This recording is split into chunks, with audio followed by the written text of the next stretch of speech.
হরে কৃষ্ণ। আজ 23শে ডিসেম্বর 2023 ও বাংলা 6 পৌষ শনিবার 1430 মোক্ষদা একাদশী। এই মোক্ষদা একাদশীর দিন আমি শ্রীমদ্ ভগবত গীতা পাঠ করছি। আজ আমি পাঠ করব শ্রীমদ্ ভগবত গীতার সপ্তদশ অধ্যায় শ্রদ্ধাত্রয় বিভাগ যোগের শ্লোক 13, 14, 15 ও 16। অডিওর শুরুতেই আমি সকল ভক্তিমতী মা ও ভক্তবৃন্দের কাছে একটি অনুরোধ করব, আপনারা আমার এই ছোট্ট চ্যানেল অমৃত গ্রন্থকে সাবস্ক্রাইব করে আমার পাশে থেকে আমাকে অনেক অনেক আশীর্বাদ করবেন।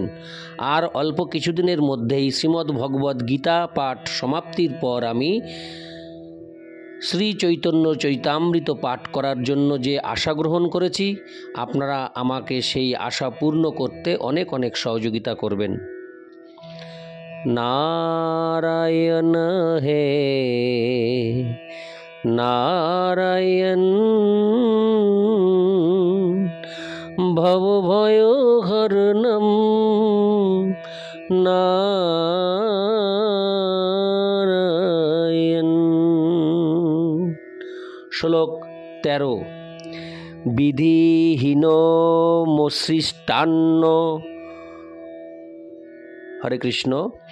विधिहीन मसृष्टान्नं मंत्रहीन मदक्षिणं श्रद्धाविरहितं यज्ञं तामसं परिचक्षते।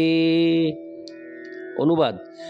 शास्त्र विधि वर्जित प्रसादन्न वितरणहीन মন্ত্রহীন দক্ষিণারহিত এবং শ্রদ্ধাহীন যজ্ঞকে তামসিক যজ্ঞ বলা হয়। তাৎপর্য: তমগুণের শ্রদ্ধা প্রকৃতপক্ষে অশ্রদ্ধা। কখনো কখনো মানুষ অর্থ লাভের আশায় বিভিন্ন দেবদেবীর পূজা করে থাকে এবং তারপর শাস্ত্র নির্দেশকে উপেক্ষা করে নানা রকম আমোদ প্রমোদে সমস্ত অর্থ ব্যয় করে। এই ধরনের আড়ম্বরপূর্ণ লোক দেখানো ধর্ম অনুষ্ঠানকে বিশুদ্ধ বলে স্বীকার করা হয় না। এই সমস্তই তামসিক। তার ফলে আসরিক মনোভাবের উদয় হয় এবং মানব সমাজের তাতে কোনো মঙ্গল সাধিত হয় না।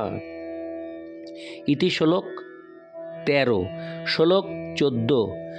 দেব দ্বিজ গুরু প্রাজ্ঞ পূজনং শৌচমার্জবম ব্রহ্মচর্যমহিংসা চ শারীরং তপ উচ্যতে। অনুবাদ। পরমেশ্বর ভগবান ব্রাহ্মণ, গুরু ও প্রাজ্ঞগণের পূজা এবং শৌচ, সরলতা, ব্রহ্মচর্য ও অহিংসা পালন, এগুলিকে কায়িক তপস্যা বলা হয়।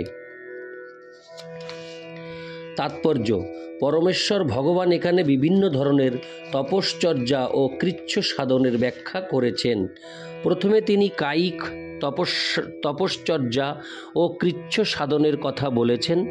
পরমেশ্বর ভগবানকে, দেব দেবীকে, সিদ্ধ পুরুষকে, সৎ ব্রাহ্মণকে, সদ্গুরুকে এবং পিতামাতা আদি গুরুজনদের অথবা যারা বৈদিক জ্ঞান সম্বন্ধে অবগত তাদের সকলকে শ্রদ্ধা করা উচিত অথবা তাদের শ্রদ্ধা করার শিক্ষা গ্রহণ করা উচিত। তাদের সকলকে যথাযথ সম্মান দেওয়া উচিত। বাইরে ও অন্তরে নিজেকে পরিষ্কার রাখার অনুশীলন করা উচিত এবং আচার ব্যবহারে সরল হওয়ার শিক্ষা গ্রহণ করা উচিত। শাস্ত্রে যা অনুমোদন করা হয়নি তা কখনোই করা উচিত নয়। কখনোই অবৈধ স্ত্রীসঙ্গ করা উচিত নয়, যেহেতু বিবাহের মাধ্যমেই কেবল স্ত্রীসঙ্গ করার নির্দেশ শাস্ত্রে দেওয়া হয়েছে। এছাড়া আর কোনো মতেই নয়। একে বলা হয় ব্রহ্মচর্য। এগুলি দেহের তপশ্চর্যা ও কৃচ্ছ সাধন। ইতি শ্লোক 14। শ্লোক 15।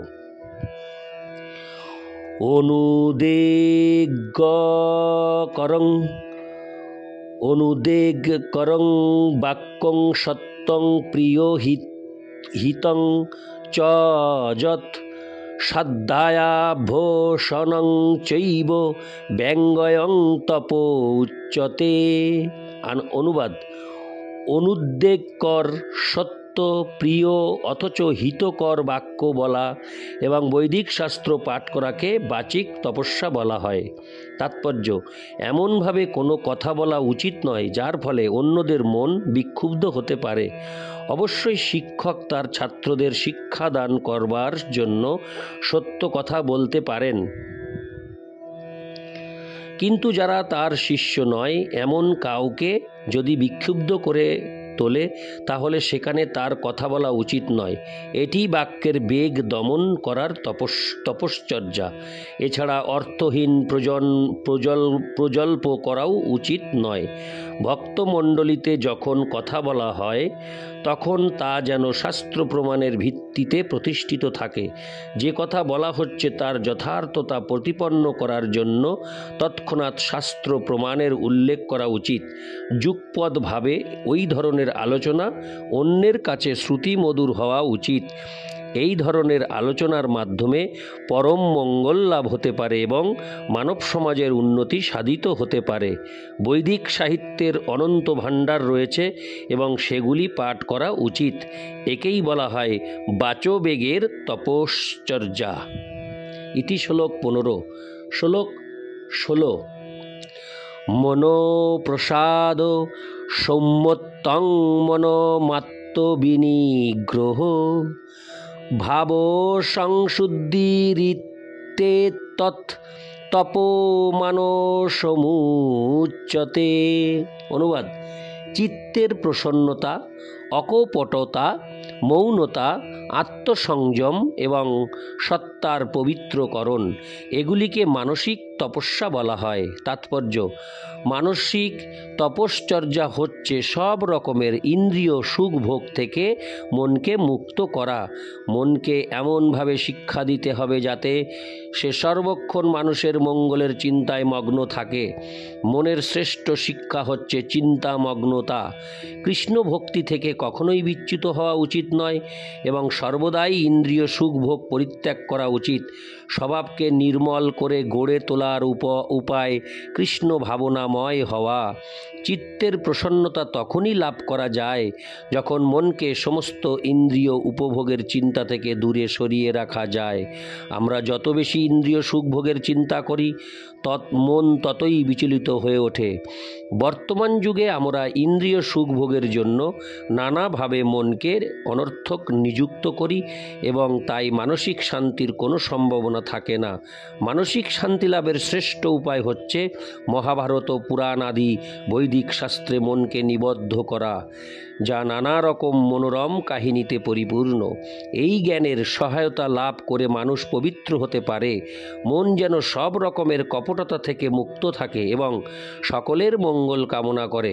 মৌনতা অর্থে সর্বক্ষণ আত্মজ্ঞান লাভের চিন্তায় মগ্ন থাকা। এই অর্থে কৃষ্ণ ভাবনাময় ভক্তই যথার্থ মৌন। আত্মসংযমের অর্থ মনকে সব রকমের ইন্দ্রিয় সুখভোগের বাসনা থেকে মুক্ত রাখা। আমাদের অকপট ব্যবহার করা উচিত, তার ফলে আমাদের সত্তা শুদ্ধ হয়। এই সমস্ত গুণাবলীর সমন্বয়ের ফলে মানসিক তপশ্চর্যা সাধিত হয়। ইতি শ্লোক 16। আমি এই অডিওতে শ্রীমদ্ ভগবদ্ গীতার 17 অধ্যায় শ্রদ্ধাত্রয় বিভাগ যোগের শ্লোক 13, 14, 15 ও 16 পাঠ করলাম। নারায়ণ হে নারায়ণ ভব ভয় হরণম নারায়ণ। হরে কৃষ্ণ।